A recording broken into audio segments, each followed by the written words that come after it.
And our speaker spark today is Mike Shoeman. Who is Mike Shoeman anyway? He's a lot of things. He's amazing. He's amazing. He's amazing. Mike Shoeman serves as a board president with Circle of Miracles, and we're just thrilled to have him in this role. And is a ministry candidate through the Eighth Flame Fellowship out of Alberta, Canada. So you see, expansive. And Mike is a lead facilitator with Winfinity, a world which enjoys an international collaboration of change agents and thought leaders. So he's got lots of, Michael's a thinker, and he works for these people, and he also has an amazing heart. And we felt that.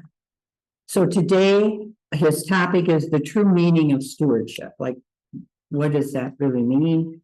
And he said that he's going to pull back the curtain of what stewardship means with respect to participating in a spiritual community. So here we are. And his talk draws inspiration from Dr. Jill Bolte Taylor's Whole Brain Living, and a lot of us are familiar with her, and Dr. David R. Hawkins' Power versus Force.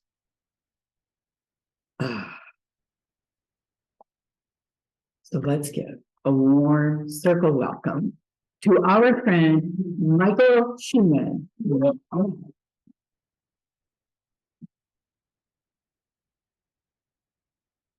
Thank you, Susan, and thank you all for being here today. So whenever I get up and talk, I just kind of try to turn my brain off and let my heart speak. And that has not been easy. Just, like with your seed today, and I had an opportunity to go to the Awaken Center last night and listen to Greg Cambisi speak as well, too, about letting go of the old so that the new can emerge. That there's a surrender, and that there's an intelligence in your heart that the brain is trying to catch up to. So that's what I'm going to speak about a little bit today. I'm going to share with you 17 snippets from my life where it was about listening to your emotions, listening to your deeper feelings, listening to your intuition. And what that does is sometimes it challenges the brain. It challenges your thoughts. It challenges the need to control. It challenges the need to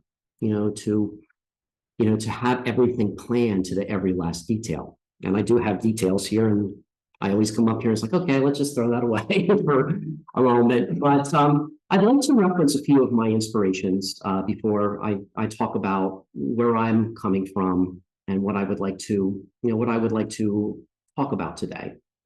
My intention for wanting to have this talk was because we need help at Circle. I'm not gonna sugarcoat that. I'm not going to pretend that's not true. We need help. There is an African proverb that goes, if you travel alone, you'll travel very fast. But if you travel together, you'll go very far. So my intention today is to start the conversation for anyone who wants to take a deeper step into spirituality, a deeper step into community, and a deeper step into talking about what really matters, sharing about what really matters. What is really behind these systems of control? What is that deep-rooted need? What do we need to let go of in order for creation to emerge? So I did have one slide that I had intended on sharing. So Jennifer or Linda, I'm not sure who's going to share that, but I want to reference that for a moment because I do want to reference my sources here. So I'm going to be talking about 17 different emotions that were inspired by the book Power versus Force, Dr. David Hawkins, where he presents the map of consciousness. So the way I look at this, and this has a lot to do with my work in spirituality and mental health, that it's very important to feel your emotions. That when we push those emotions away, they're going to come up later on and explode and blow up. So, okay, well, I'm not going to worry about the slide, but the slide is kind of I'm gonna like need a minute. I'll get back to you. yeah, no problem, no problem. So, the slide shows the map of consciousness, where it starts out at the root point, down at the root chakra, with the feelings of shame and guilt, and it expands out, through the crown and through, life as enlightenment, love, peace, joy. So what this is, the importance of being able to feel your emotions, to completely let yourself feel them, is kind of akin to being able to play a piano. Now, in our very carefully conditioned society, we really operate a lot between fear and desire. And that's just like playing two notes on a piano. But being able to engage in art, to express yourself, and allow yourself to feel the emotions that society, let's face it, they like to shame you for feeling angry, for feeling sad, for feeling all of these things. Being able to really feel that is like playing all the chords on the piano. So it's like a song, it's like a song where we all have, something unique to contribute to it. And my other inspiration, some of you have been saying this, this has been coming into our consciousness a lot at Circle, was inspired by the work of Dr. Jill Bolte Taylor, who was a brain scientist, and she studied her own brain while she was having a stroke. And this was just very fascinating to her. And she had identified that the 4 quadrants of the brain were 4 characters. And it was important to bring these 4 characters in for a huddle and let them talk to each other, let them communicate with each other to figure things out. And my mentor, who brought me into the ministry, Trey Ashley Guerin, she assigned those characters to 4 very distinct values: safety, desire, curiosity, appreciation. So I'm going to share with you snippets of my life where I've really felt all of these emotions. And my intention today is that if this appeals, if this is something that you're curious about, we will be having more opportunities to have those conversations. We'll be having a retreat in September, and I'm relaunching a steering committee here at Circle, so that we can really talk about the spiritual values that Circle represents and how we represent ourselves, to the greater community. So first, I'm going to go with safety. All right, so this is the back left quadrant of the brain. And the first experience that I want to share with you is shame. Back in 2003, I'm going to jump back about 21 years now. I was invited to facilitate a workshop with suicide survivors in the mental health industry. Now, these were people who came to me, and there was probably about 15 mental health peers there who would not look at each other, look down at their feet. There's a lot of shame in that room. And I was this young whippersnapper. I was coming in. I was like, you know what? I'm going to do a drama program, and you guys just express your feelings, and we're all going to have a healing here, and it's going to be great. And they were just like, yeah, right. So I looked to my sponsor, Kenny Wurtenberg of the Franklin County Mental Health Association. I said, this isn't working. Do you have any suggestions? And he said, you're on your own. You're on your own. So I really had to do a self-check-in. Like, well, why was I really there? Was I there for my ego? Or was I there to heal something within myself? And I shared with that group how I wrestled with suicidal ideation for a lot of my childhood and teenage years. That is when things started to turn around. I had to come down to that vibration of shame to be able to connect with these people. So, long story short, after doing work for about a year, that group of survivors performed an improv in front of about 100 people. I think my mom was there for that. And they really opened up about their stories, and they opened up about the limitations of the mental health industry. And it was a proud moment. And what I learned from that is one of the values that we express here at Circles. We're not here to fix anyone. You know, we're all supporting each other in a healing. And something in me healed that day to be able to tap into that shame, because I couldn't kid anybody. I couldn't put on a face and pretend that I had all of my stuff together. You know, I had to really be there.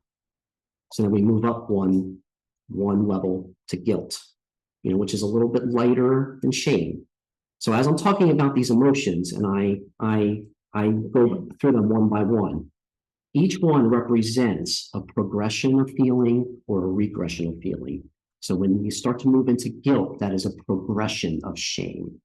So I'm going to be very vulnerable about something today. I had facilitated a retreat here for Circle for our board back in February. And my intention was to bring everybody together and have a real conversation about how we can move forward together. And we did an exercise where we addressed all of these 4 quadrants. And I think it worked very well. I think it was a very successful day. Mike was there, Susan was there. And it was a safe enough environment where some sensitive information came out in the afternoon. And because of that sensitive information that came out, it led to a chain of events where we're still kind of picking up the pieces here at Circle. And I have a lot of guilt about that because it happened on my watch. And I want to again express and open up that I want to continue that relationship. I want to continue that relationship with those who stepped away, and just figure things out. So progressive guilt into apathy. Apathy I associate with overwhelm. That there's just so much going on in the world, so much complexity, so many conflicts of interest, that the tendency is to just kind of like check out and not feel anything. For me, I'm going to jump back in time to 2005. I was working as an investment manager with a group in Jenkintown, and I was working with a lot of divination type of modalities to help predict how an investment would be successful. And I did very well. I made a 100% profit in the stock market. And I got cocky. I got very cocky. I thought I could do in what I accomplished in 5 years, I thought I could do in a day. So I threw away all of my divination training, all of that intuitive skills, and I looked into trend analysis. I lost 80% of the money that I had earned in 2 hours. So I felt a lot of apathy. I was ready to check out. And I credit that moment as to one of the contributing factors that ended my first marriage. Because I felt slipped back into guilt and shame. It was my arrogance. It was my arrogance that led me back there. So we're going to move ahead to 2022. When I started understanding a concept called time banking. I had served on the board for about 5 years of the Phoenixville area time bank. And as I was trying to help their leadership understand the nature of time and money, there was a tragedy that happened in the summer of 2022. Diana and Bruce Baldy. Diana was the president of the board there, and her husband was also on the board member. They died in a car accident that summer. And I felt so much grief in that because there was just so much progress that got halted there that day. And I really had to do a self-check-in as well about what was my motivation. You know, what was my motivation? Was it to help everyone become financially successful, or was it to honor life, honor the lives of the people who were contributing so much, you know, to our understanding of who we are in this world, the power alignment, and that we all have a gift to give in this world. So almost out of the safety quadrant. You know, these are all snippets of my life that's intended to help keep me safe, to help me understand, you know, what is it about the world that we need to put in place? What are the boundaries? What are the guidelines we need to put in place, you know, to feel safe? Skipping ahead in the timeline, 2017, my wife and I went to have our first ultrasound to you know, to peek in on our son, our unborn son. And it was supposed to be one of the happiest days of our lives. Ultrasound came back. The doctor said, part of your son's brain appears to be missing. You might want to consider terminating this pregnancy. You want to talk about fear? Something inside of me said, the spirit of my son saying, I'm okay. I'm okay. This is a test. And my wife and I had many, many moments of, do we throw in the towel? It's been 6 years of trying, 6 years of medication, 6 years of, you know, of money, putting money in as well. $40,000 worth. Luckily, my brother and my parents helped a lot with that. And it was a faith. It was definitely faith that we listened to spirit and trusted that the doctors were wrong. And they weren't. They weren't.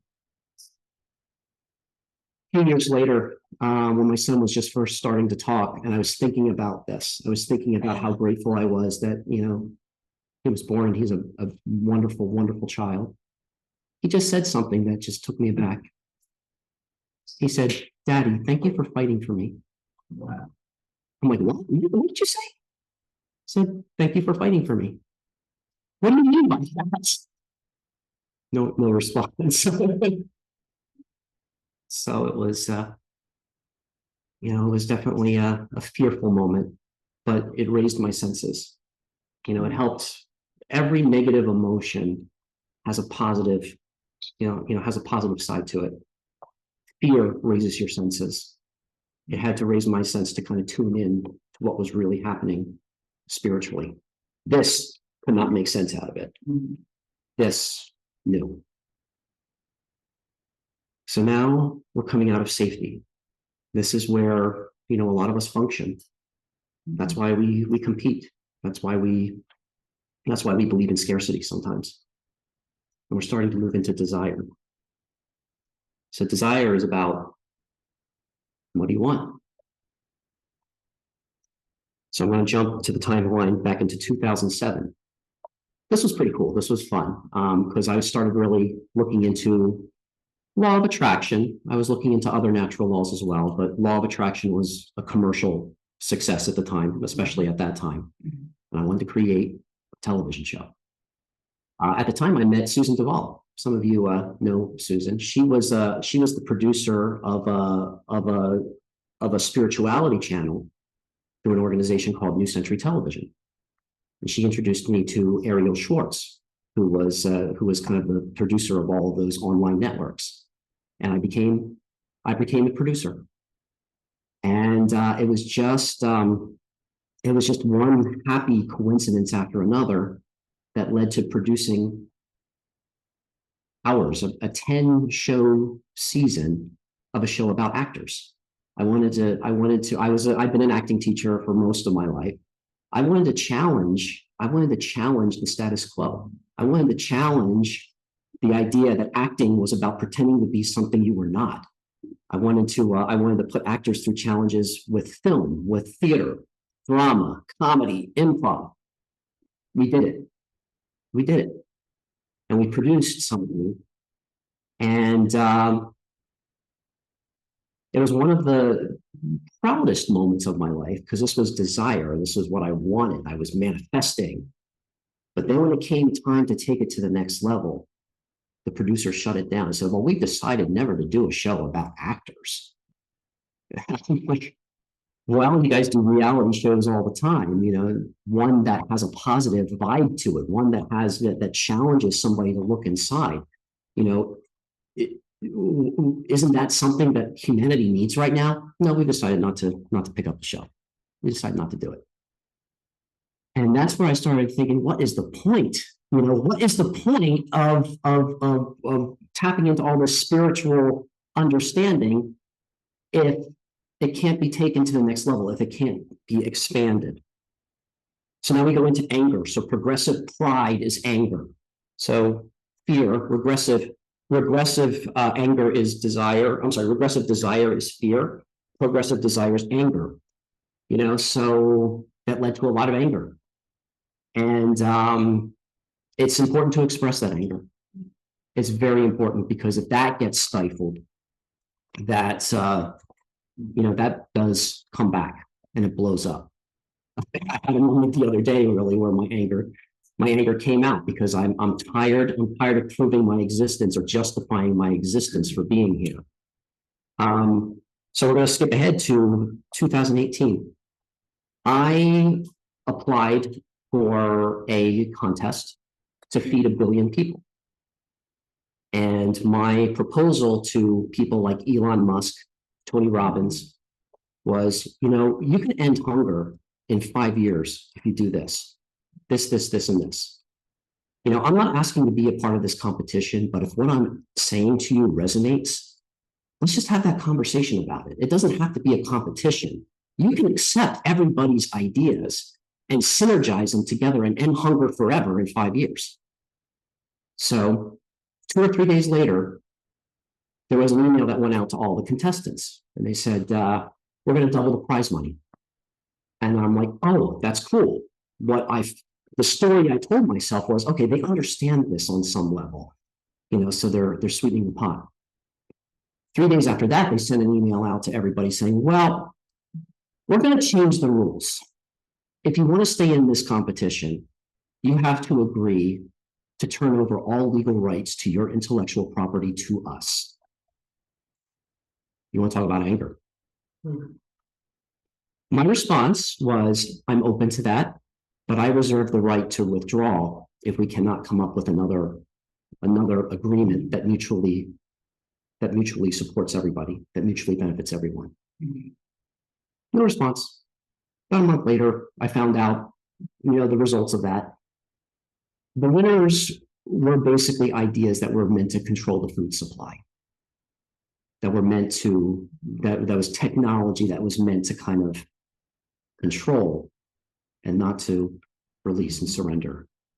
You want to talk about anger. I mean, I did a lot of yelling and screaming.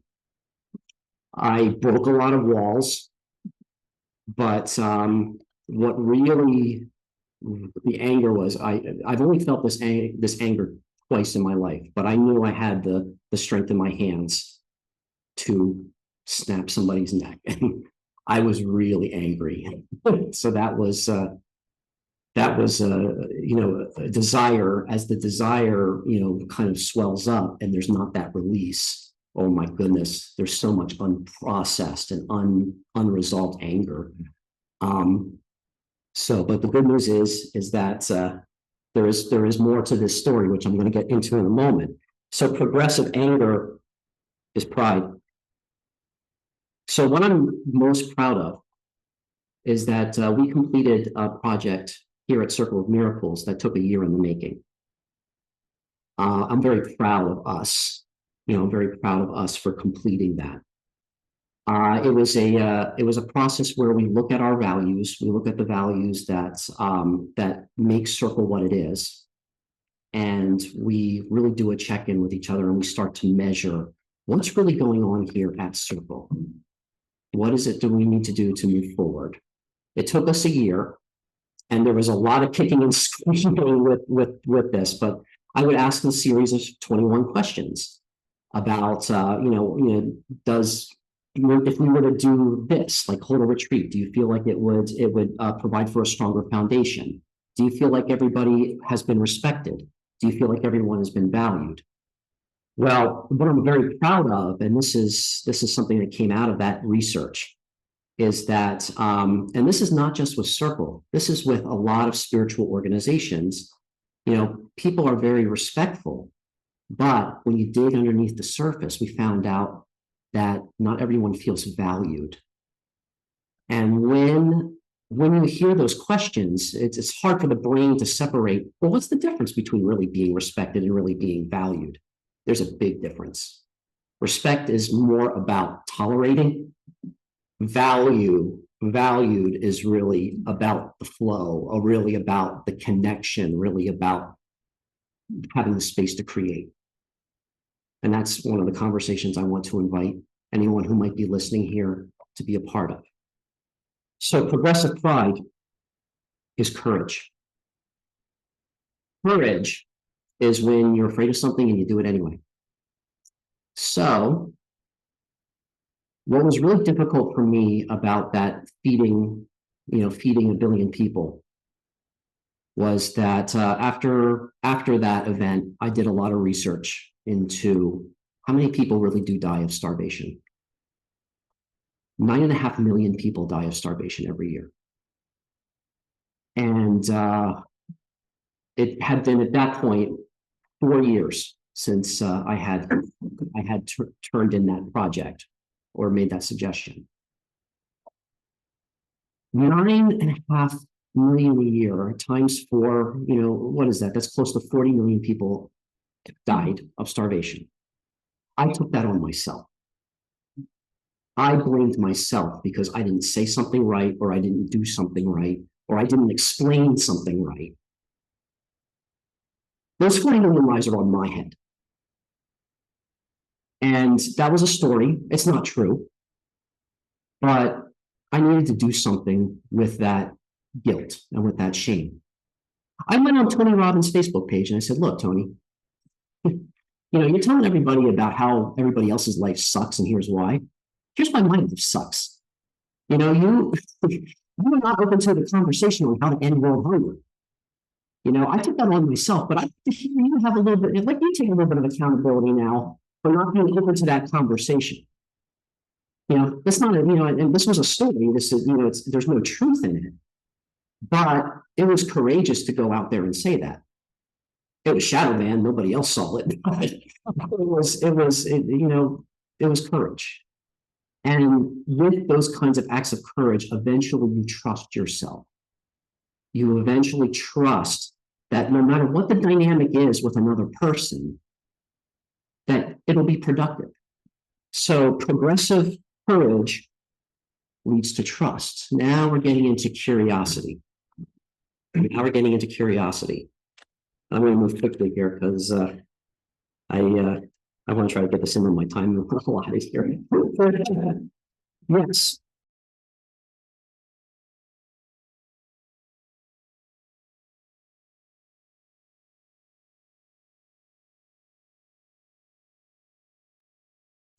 Hang on a second. You it looks like it's you guys got muted on Zoom.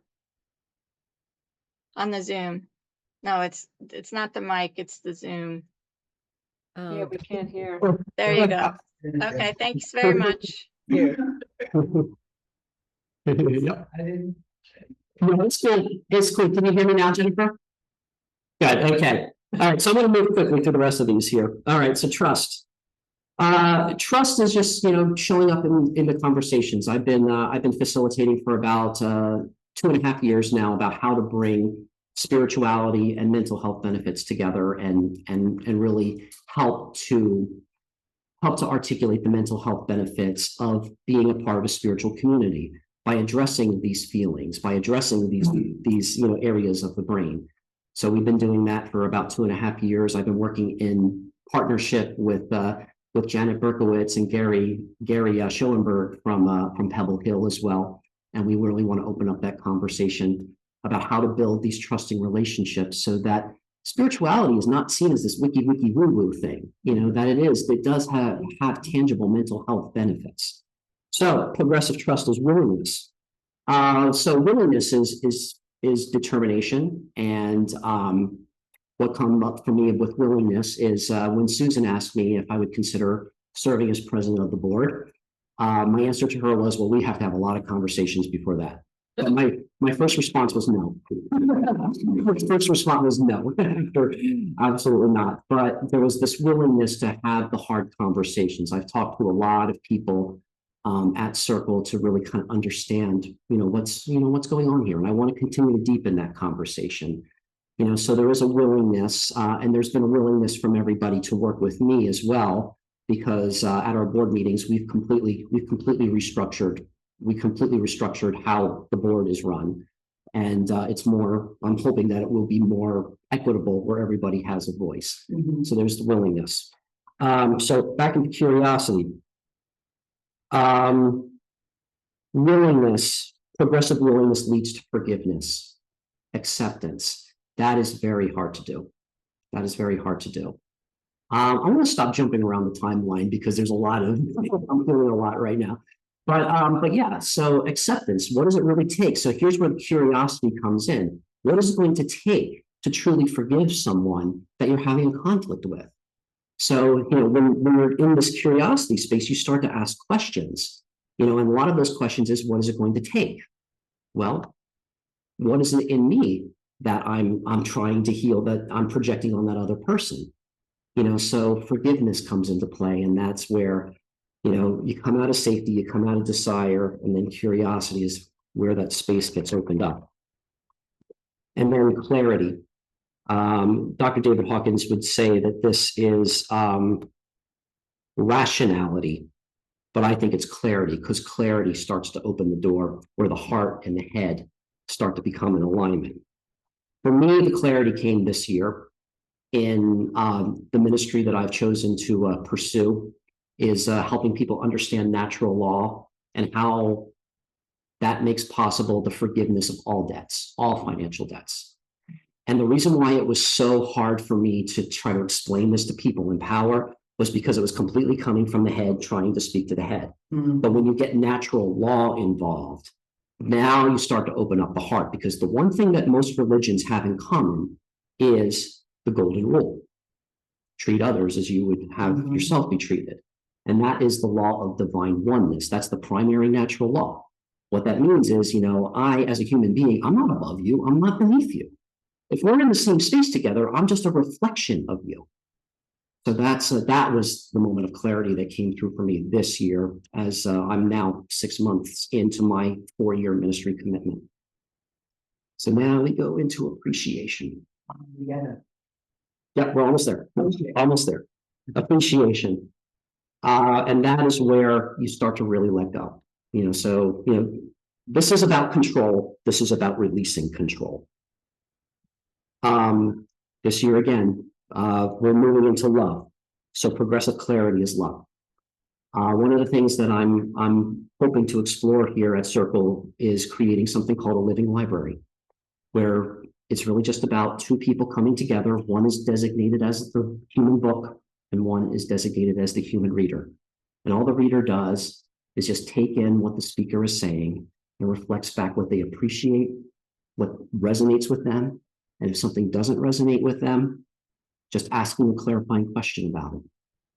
So we've already had 13 of these conversations so far. I'd like to have more of them, especially through Circle. So Michelle Bunting, who was our president in the last term, she is a part of that Living Library initiative as well. So I would like to share that. Okay, joy. And all of this is really just love. It's just more, these are just placeholder words that kind of express more of a releasing. Joy is the birth of my son. You know, even though we feared the worst, he was born and it took 5 days of labor. But oh my gosh, the love and joy that happened when my son was finally born. Wonderful. Peace, progressive joyous peace. And again, completely letting go of control. For me, peace is in this moment because, the map is there. It's not literally there, but in principle, it's there, to understand how the brain connects with the heart and how these emotions, are, there's a spectrum to it.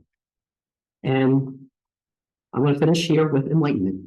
Progressive peace is what we think of as enlightenment. So I'm going to jump back to 1996, and I had this dream where I was in a very busy area, like an airport. It may have been a spaceport, I don't know. And everybody in that space, it was very busy, jam-packed. Everybody was very depressed. And this was before cell phones, but if you could imagine everybody on their cell phones kind of feeling really down and disconnected from the reality. It was really dark. I was unseen. Nobody could see me. But I had this ability to touch people and they would become enlightened by touching them. And not only that, they had the same power. They could do that. And it was fun for everybody. And it was pretty cool. It was fun, just touching everybody, even though I couldn't be seen. But all of a sudden, everybody could see each other. And then this whole place lit up and the entire space became enlightened. But what happened was I was depleted of energy. And now I was the only one who was dark and the whole space was lit. And I was like, what the? I put all this effort, all this energy in, and I'm still not seen. Nobody looks nobody sees me. And then this feeling came over me. It was like a full body orgasm, that just vibrated the words, I see you. I am you. And then I woke up, and that was probably that's the moment I always go back to try to make sense of why is all of this crap happening right now? So thank you. That is my presentation.